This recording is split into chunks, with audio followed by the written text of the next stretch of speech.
जरा सोचो आज की दुनिया का एक आदमी अपनी बंदूक और गाड़ी लेकर 12वीं सदी में पहुंच जाए। कहानी की शुरुआत होती है ऐश नाम के एक आम आदमी से जो 21वीं सदी में बढ़िया जिंदगी जी रहा था। वो एक सुपरमार्केट में कंसल्टेंट का काम करता था। एक दिन वो अपनी गर्लफ्रेंड लिंडा के साथ पहाड़ों में घूमने गया। वहाँ उन्हें एक सुनसान घर मिला जिसके अंदर जाने पर ऐश को एक बेहद पुरानी किताब दिखाई दी। असल में ये सदियों पुरानी बुरी शक्तियों से भरी किताब थी। इसके पन्नों को इंसानी खाल से बनाया गया था और इस पर लिखने के लिए किसी स्याही का नहीं बल्कि खून का इस्तेमाल किया गया था। ये किताब जिंदा इंसानों के लिए नहीं बनी थी, इसलिए जब ऐश ने इसे खोला तो अचानक जंगल में से काली शक्तियाँ जिंदा हो उठी। उन काली शक्तियों ने लिंडा पर हमला करके उसे मार डाला। इसके बाद वो आत्मा उसके हाथ से होते हुए ऐश के शरीर में घुसने लगी, लेकिन उसे और आगे बढ़ने से रोकने के लिए ऐश ने एक आरी से अपना हाथ ही काट डाला। उन काली शक्तियों ने हवा में एक जादुई गोला बनाया जिसने वहाँ पड़ी सारी चीजों को निगलना शुरू कर दिया। अचानक ऐश भी उसकी चपेट में आ गया और कुछ ही पलों में वो एक खाली इलाके में जा गिरा। असल में वो 21वीं सदी से सीधा 12वीं सदी में पहुंच गया था। तभी कुछ घुड़सवारों ने आकर उसे गिरफ्तार कर लिया और किंग आर्थर के सामने पेश किया गया। उसी वक्त वहाँ एक बूढ़ा फकीर आया और उसने आर्थर से कहा कि शायद ये वही आदमी है जिसके बारे में भविष्यवाणी में बताया गया है। लेकिन आर्थर को इन सब बातों पर यकीन नहीं था। उसके हिसाब से तो ऐश उसके दुश्मन हेनरी का भेजा हुआ एक जासूस था, इसलिए उसने ऐश को खूनी कुएं में फेंकने का आदेश दे दिया। फिर जब सिपाही ऐश को पकड़कर ले जाने लगे तो उस फकीर ने ऐश की आरी अपने पास रख ली। उधर ऐश को बेड़ियों से बांधकर शहर में ले जाया गया तो शहर के सभी लोग मिलकर कैदियों के झुंड को गंदी गंदी गालियां निकालने लगे।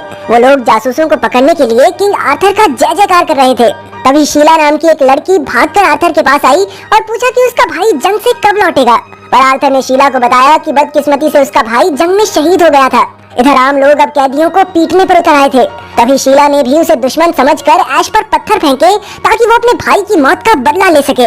खैर इसके बाद सभी कैदियों को शहर के बीचों बीच बने खूनी कुएं के पास ले जाया गया। जैसे ही पहला कैदी अंदर गिरा तो कुछ ही पलों में कुएं से खून का फव्वारा छूट गया।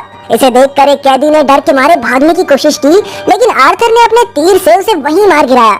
इसके बाद ऐश की बारी थी और तभी शीला ने उसे एक पत्थर मारा ताकि वो बचकर भाग न पाए। जैसे ही ऐश कुएं में गिरकर नीचे पहुंचा तो अचानक खूंखार ज़ॉम्बीज़ ने उस पर हमला कर दिया। ऐश भी उनका मुकाबला करने लगा और तभी बूढ़े फकीर ने उसकी मदद के लिए ऊपर से वो आरी फेंकी। ऐश ने अपने कटे हुए हाथ से भी आरी को पकड़ लिया और एक एक करके ज़ॉम्बीज़ का काम तमाम करने लगा। लेकिन उसी वक्त लोहे के कांटों वाली दीवारें दोनों तरफ से उसके करीब आने लगी। तभी ऐश ने लोहे की जंजीर थामी और उसी के सहारे ऊपर चढ़ने लगा। उसके पैर लोहे की जंजीरों में फंसकर कटने ही वाले थे कि ऐन वक्त पर वो ऊपर चढ़ गया। उसे जिंदा वापस लौटता देखकर किंग आर्थर और बाकी सभी शहर वालों के भी होश उड़ गए। ऐश फ्यूचर से अपनी बंदूक लेकर आया था और 12वीं सदी के लोग बस तीर कमान और तलवारें चलाना जानते थे। जैसे ही ऐश ने बंदूक हवा में उठाई तो सबके सब बुरी तरह डर गए। तभी कुएं में से एक ज़ॉम्बी निकलकर उसकी ओर आया, लेकिन ऐश ने उस पर बंदूक चलाकर उसे वहीं मार गिराया। ऐसी ताकत 12वीं सदी वाले लोगों ने कभी नहीं देखी थी, तो सभी लोग उसे भगवान का भेजा फरिश्ता मानकर उसकी सेवा में जुट गए। ऐश के चारों ओर सुंदर लड़कियां खाना और शराब लेकर खड़ी रहती थी। फिर शीला भी उसके पाँव में आकर बैठ गई और उस पर पत्थर फेंकने के लिए माफी मांगी, लेकिन ऐश ने उसे माफ नहीं किया। इसके बाद बूढ़े फकीर ने उसके कमरे में आकर कहा कि उसे वो प्राचीन किताब ढूंढनी होगी, क्योंकि उसी के जरिए वो वापस घर जा सकता है। उसी पल वहाँ एक अजीबोगरीब सी चुड़ैल आकर चिल्लाने लगी कि इस आदमी को मरे हुए लोगों की किताब नहीं मिल सकती। ये सब क्या चल रहा है इस मूवी में? खैर इस वाहियात सी चुड़ैल को देखकर वहाँ मौजूद सभी सिपाही और लोग काफी डर गए, लेकिन फिर ऐश ने अपनी बंदूक निकाली और एक ही झटके में चुड़ैल की गेंद बिठा दी। अब बूढ़े फकीर ने ऐश को वो किताब ढूंढने को कहा, क्योंकि अगर वो गलत हाथों में पड़ गई तो पूरी धरती पर बुराई का बोलबाला हो जाएगा। इसके बाद शहर के लोहार ने ऐश को लोहे का नकली हाथ बनाकर दिया जो काम भी करता था। ये टेक्नोलॉजी कहाँ गायब हो गई समय के साथ? लोग आज भी टूंडे घूम रहे, कोई नहीं बना पा रहा है हाथ। शीला ने भी बड़े मन से ऐश के लिए एक शॉल बनाया, लेकिन ऐश ने फिर से उसकी बेइज्जती कर दी, जिससे शीला को बहुत गुस्सा आया। उसने ऐश को एक जोरदार तमाचा मारा और वहाँ से भाग गई, लेकिन फिर ऐश भी उसके पीछे पीछे गया और उसे प्यार से चूम लिया। फिर अगले दिन आर्थर और वो बूढ़ा फकीर ऐश को लेकर पुराने कब्रिस्तान पर पहुँचे, जहाँ उसे वो प्राचीन किताब खोजनी होगी। फकीर ने ऐश को एक जादुई मंत्र बताया जिसके बिना वो किताब उसे नहीं मिल सकती। उसने ये भी कहा कि ऐश को इस मंत्र का हर एक शब्द बिल्कुल सही सही बोलना होगा। इसके बाद ऐश घोड़े पर सवार होकर आगे बढ़ा और चलते चलते एक अंधेरे जंगल में पहुँच गया। तभी अचानक एक खूंखार परछाई उस पर हमला करने के लिए दौड़ी, पर ऐश मौका देखकर भाग निकला, लेकिन जल्द ही वो एक टहनी से टकराकर दलदल में जा गिरा। अब वो जैसे तैसे बाहर निकला और भागते हुए पुरानी मिल तक आ पहुंचा, लेकिन परछाई यहाँ भी घुस आई और चारों ओर तोड़ फोड़ करने लगी। तभी उस परछाई ने वहाँ आग जलाई और ऐश को उसका असली चेहरा दिखाई दिया।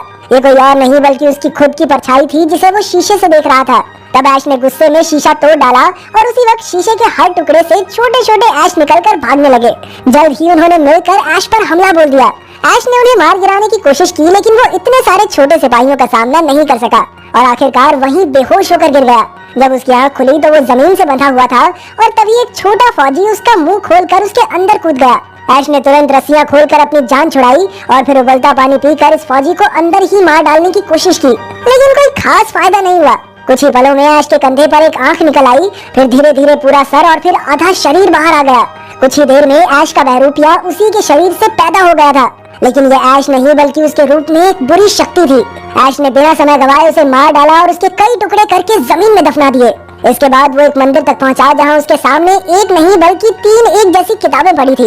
उसने बिना सोचे समझे पहली किताब खोली, लेकिन उसमें एक जादुई गोला था जिसने ऐश को ही निगल लिया। बड़ी मुश्किल से ऐश जैसे तैसे गोले से बाहर निकला, लेकिन इतनी ताकत से निगले जाने पर उसका चेहरा एकदम सपाट हो गया था। आखिरकार कई बार जोर जोर से सर हिलाने पर उसका चेहरा पहले जैसा हुआ। फिर उसने दूसरी किताब खोली, लेकिन वो भी एक खूंखार कुत्ते की तरह उसे काट खाने को आई। आखिरकार उसके लोहे के हाथ की वजह से उसकी जान बची। अब आखिरी किताब बची थी, लेकिन तभी ऐश उस जादुई मंत्र के शब्द भूल गया। उसने बिना सोचे समझे गलत मंत्र बोल दिया और अचानक जमीन से मुर्दे बाहर आने लगे। ये खतरनाक कंकाल ऐश को मार डालना चाहते थे, पर वो बड़ी मशक्कत के बाद अपनी जान छुड़ाकर अपने घोड़े तक आ पहुंचा। अब वो फटाफट शहर की ओर वापस निकल पड़ा, पर इधर जमीन से उसका बहरूपिया एक राक्षस के रूप में फिर से जिंदा हो गया। उधर ऐश के लौटने पर सभी शहर वाले खुशियां मनाने लगे, क्योंकि उन्हें लगा कि ऐश उन्हें बुराई की ताकतों से बचाने आया है। लेकिन वो तो बस अपने घर लौटना चाहता था। उसने फकीर को वो किताब देकर कहा कि ये लो अंकल, अब जल्दी से घर भेज दो मुझे। पर जब फकीर को पता चला कि ऐश ने गलत मंत्र बोला था, तो उसने कहा कि अब वो घर नहीं लौट सकता, क्योंकि उसकी इस गलती की वजह से पूरी मानव जाति का सर्वनाश होने वाला है।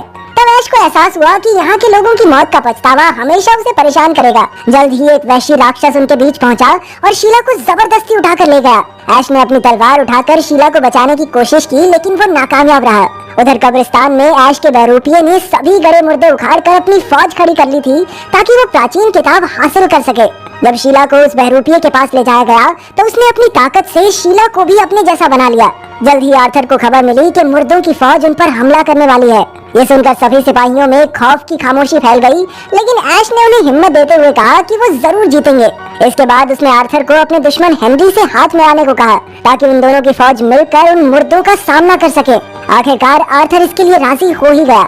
उधर ऐश के बहरूपिये की फौज हमले के लिए निकल पड़ी, जिसमें शीला भी एक मुर्दे की तरह ही शामिल हो गई थी।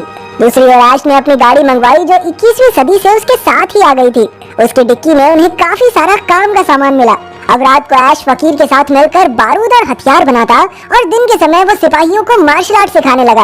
अब तो बस वो इस मुर्दों की फौज को हराकर जल्द से जल्द घर वापस लौटना चाहता था। जल्द ही मुर्दों की फौज आर्थर के महल तक आ पहुंची, पर अचानक उन पर आग वाले तीरों का हमला हो गया। इसके बाद ऐश की फौज ने उन पर गोलीबारी शुरू की, लेकिन अब भी वो जीत से काफी दूर थे। जल्द ही कई कंकाल दरवाजा तोड़कर महल के अंदर आ घुसे, पर ऐश ने अपनी हाईटेक गाड़ी निकाली और कई सारे मुर्दों को वापस से मौत की नींद सुला दिया। लेकिन फिर अचानक उसके सामने शीला आ गई और वो वहीं रुक गया। शीला ने उस पर भाले से वार करके उसे मारने की कोशिश की, लेकिन ऐश ने उसे उठाकर दूर फेंक दिया। ऐसा लग रहा था कि वो कंकाल और मुर्दा सैनिक शहर वालों को हराकर किताब तक पहुंच ही जाएंगे, लेकिन ऐन वक्त पर हेनरी अपनी फौज के साथ आर्थर की मदद करने आ पहुंचा।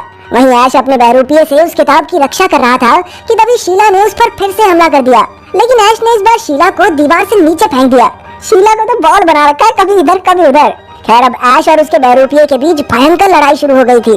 चाहे ऐश उसे कितना भी मारे, पर उसका बहरूपिया दोगुने जोश के साथ उस पर फिर से वार करता। अचानक बहरूपिये ने ऐश को दीवार से नीचे पटक दिया और तभी ऐश की नजर बारूद के बैग पर पड़ी, जिसमें आग लगने ही वाली थी। उसने मौका देखकर मुर्दों के सरदार को लड़ने के लिए ललकारा और उसके आते ही उसे बारूद के जलते हुए बैग के साथ हवा में फेंक दिया। जल्द ही हवा में जोरदार धमाका हुआ और देखते ही देखते सारे मुर्दा सैनिक मैदान छोड़कर भाग गए। इस जीत के साथ सारे शहर वासियों में खुशी की लहर दौड़ गई। उधर शीला भी अपने असली रूप में आ गई और होश में आते ही ऐश से लिपट गई। वहीं आर्थर और हेनरी के सैनिक एक बार फिर से एक दूसरे के साथ लड़ने मरने को तैयार खड़े थे, लेकिन फिर ऐश ने उन्हें समझाया कि सालों सुधरोगे नहीं तुम। इसके बाद बूढ़े फकीर ने एक जादुई काढ़ा बनाया और ऐश को कुछ खास मंत्र बोलने को कहा, ताकि वो वापस 21वीं सदी में अपने घर लौट सके। जाने से पहले ऐश शीला के साथ सैर पर गया और उसे एक आखिरी बार किस करते हुए अलविदा कहा। आखिरकार वो वापस 21वीं सदी में लौट आया और उसने कहानी अपने दोस्तों को सुनाई, पर किसी ने भी उसकी अजीबोगरीब कहानी पर यकीन ही नहीं किया। अगर वीडियो पसंद आई तो लाइक कर देना, चैनल को सब्सक्राइब कर देना। मिलते हैं अगली